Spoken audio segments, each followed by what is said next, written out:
become a legend. He was the most trusted advisor in the empire. But excellence has a price. Jealousy. The other high officials hated him. They searched his life for a scandal, money, power, women, but found nothing. Daniel was untouchable, so they decided to weaponize his faith against him. They tricked King Darius into signing an irrevocable law. For 30 days, anyone caught praying to any god or man except the king would be thrown into the lion's den. Daniel heard the decree. He knew the seal of the Medes and Persians could not be broken.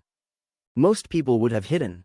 But Daniel? He walked upstairs, opened his windows toward Jerusalem, and knelt. He didn't just pray once, he did it 3 times a day, just as he had since he was a boy.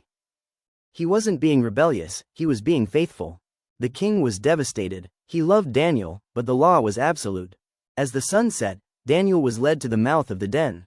You can almost smell the damp earth and the raw hunger of the beasts below. As they lowered him in, the king whispered, "May your God, whom you serve continually, rescue you." The king's seal was pressed into the clay, and they closed the door, leaving Daniel to a fate that only God could rewrite. All night, the king couldn't sleep. He paced his palace in silence, while in the pit, the most terrifying predators on earth were suddenly peaceful. An angel stood in the shadows.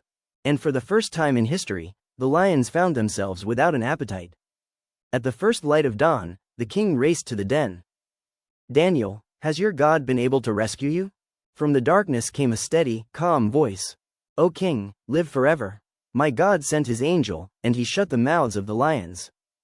Daniel emerged without a single scratch. He walked into that den as a man of God, and he walked out as a witness to the world.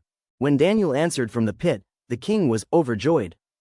But that joy quickly turned into a cold, hard anger toward the men who tricked him. He ordered Daniel to be pulled out immediately. In an act of justice, he ordered the accusers and their families into the lion's den. He proclaimed to every nation to fear and revere the God of Daniel. The most striking part of Daniel's story is that his enemies couldn't find any dirt on him. The lesson: your character should be so solid that the only way people can attack you is by attacking your principles. True success is built on a life of honesty that remains faithful and unshaken under scrutiny.